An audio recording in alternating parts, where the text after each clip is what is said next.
What is up, everybody? Brad here from Frantic Gaming, and I'd like to welcome you to my brand new channel, obviously entitled Frantic Gaming. But as you can see here, we're playing some Battlefield 1, and according to the title of this video, I'm just gonna give you my brief synopsis and really opinion of Battlefield 1. So far, Battlefield 1 is honestly one of the best games that I've played in quite a long time, especially for shooters. And it's really great to see that someone in the first-person shooter community is actually listening to the community. And DICE and EA did a really swell job with doing that and providing not exactly what we wanted, but a very good version of what we wanted. A lot of people wanted World War II, but you know, World War I is something different. It's something that we've never experienced before. And with the review of the game, let's just get into that right now. Starting out with the pros and cons of the game, overall it's a very fun game. I feel like the game modes are very simple and straightforward, and that, you know, they're what Battlefield players know. And there's something that Battlefield players are familiar with, and they're ones that people have fun playing. And with the addition of the Operations game mode, I absolutely think that's phenomenal. It's such a great rendition of, you know, Rush and Conquest combined into one.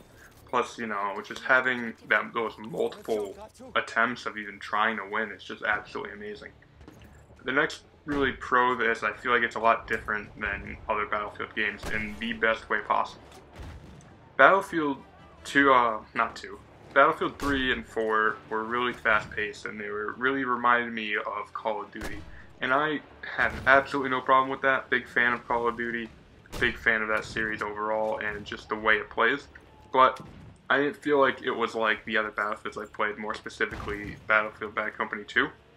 I really loved that game and just pretty much everything about it. And with Battlefield 3, I wasn't disappointed, but I was surprised that they went in that direction and just how it just became more and more fast-paced over time, especially with that Close Quarters DLC. And I can easily see that carrying into Battlefield 4. Battlefield 4 was just an overall fun game for what I did play of it. I didn't really play it as much as I did Battlefield 3, but you know. But Battlefield 1 is just, it's slowed down. It's not nearly as fast-paced because the time period does not require, you know, to be run and gun. It requires strategy and a lot more thinking with what you're doing in the game. And I feel like the playstyle of the game really correlates with the weapons in the game. And that's being very good and well-balanced system of weapons, whether it be the guns in the medic class or the assault class, even the support in the recon class. I don't know if it's called recon, but that's what I'm going to call it.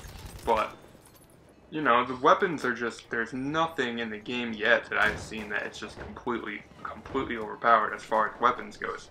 And that's just my experience, but, you know, everyone's entitled to their opinion. Everyone's going to have that one gun that they just cannot stand, and that's just going to keep killing them regardless of what they do. But that's going to be in every first-person shooter game. But in Battlefield 1, I just can't find that weapon yet. A lot of people use the Russian sniper rifle, and I find myself getting killed by that a lot. But then again, that is in fact a sniper rifle, and I can't really complain about that, because, you know, it is a sniper rifle. It's doing what it's meant to do, and that's getting one-shot kills. So another thing I really like about this Battlefield 1 game, as I get a fucking 4-man multi-kill with a grenade, is just the looks of the game. Battlefield has always done a tremendous job with, you know, providing a beautiful game, and I really feel like that shines true in Battlefield 1. It's just, I feel like I'm actually there, even though, like, of course I'm not. If you're watching this video, just looking at the game, looking at the sun glare, everything is just beautiful and just looks pleasant, and that just makes the experience of playing just that much better. And so, one more last thing I want to add on for pros is the sniping. As you can see in this gameplay, the sniping is just, it's my favorite since Bad Company 2. I really fell in love with Battlefield in Bad Company 2 days, where I would just sit with my friends and, you know, we'd grab M24s or Sniper GOL Magnums and just snipe everybody. And I feel like we can really do that again in Battlefield 1, since Battlefield 3 and 4 I didn't personally like the sniping as much as I do in either of those two games. Moving on to the cons of the game, it's just one real thing that really just ruins, not ruins, but really makes this game less than what it could be. And that's the vehicles. the vehicles in the game, no matter what game mode you're playing, they're just insanely strong, and they just fuck up your day, like, regardless. Like, tanks are just really strong. The Zeppelin is just really strong. Even the really, really small tanks are just really strong and mobile. And I know that it's a Battlefield game and everything, and, you know, it's supposed to have just really strong vehicles, but there needs to be a point where it's just enough is enough, and you just keep getting killed by freaking tanks all over the place. And first of all, not enough people play the assault class, so they're not really getting destroyed. And second of all, there's not even a really, really good way to just destroy the tanks. I mean, yeah, there's rockets and anti-tank grenades, but they're just not strong enough. They don't deal nearly enough damage. And I feel like the vehicles in the game really carry over to the way certain game modes play, like Rush and Operations and Conquest. Now, in Operations, it's very understandable. You have 64 players, you have, you know, very large scale warfare, but in Rush, it's just really over the top. I find myself just always complaining about whether or not, you know, we have a tank or they have a tank, or why they have a tank and why isn't our tank doing anything. And it's just, people are so discouraged to play the assault class because, you know, the anti-tank weapons are just not that good. And, you know, it's just, I just don't like the way that the tanks are in this game as I blow someone up with a trip mine. It's really over the top, and in Battlefield 4 it didn't bother me as much because the game was so fast-paced anyway.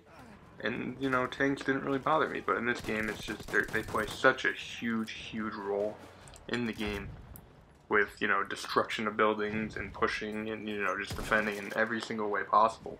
So one last thing for the con part of Battlefield 1 is just that the servers are just really inconsistent right now, and I understand that, you know, EA and DICE are really just working on that right now, and the game literally just came out no longer than a week ago. So it's understandable that the servers are down, but, you know, going hours on hours without being able to play this game, it just really sucks because I only have, you know, as a college student, I only have so much time to really play this game, and it sucks to, you know, be on at 9 o'clock at night and just have the servers be completely down, and it just sucks. So overall, I think, you know, Battlefield 1 is just a really, really solid game for what it is right now. And, you know, with only being out for a week long and only being able to play it for so long, it's just a really fun game. Obviously, like I mentioned before, it's got its pros, its cons. You know, it's for a World War I shooter that no one's ever experienced before. It's just freaking awesome. You know, it's a whole new experience. It's not Modern Warfare. It's not World War II. It's World War I, and that's very, very distinct with, you know, war and history. And I feel like Battlefield 1 just really nails it. And that wraps up this video. So if you guys like the content, make sure you leave a like. If you guys think there's anything I can improve on, which, you know, I definitely think there are, make sure you tell me in the comments section below. Also tell me what you guys would like to see in the near future with, you know, Call of Duty 4 and Infinite Warfare coming out in about, you know, 2 or 3 days or so from the recording of this video. And yeah, make sure you click that subscribe button. Every subscriber matters right now because, you know, first video and such. But yeah, make sure you follow me on Twitter. Link will be in the description below. And yeah, this is Brad from Frantic Gaming. Hoping you have a wonderful day. Peace.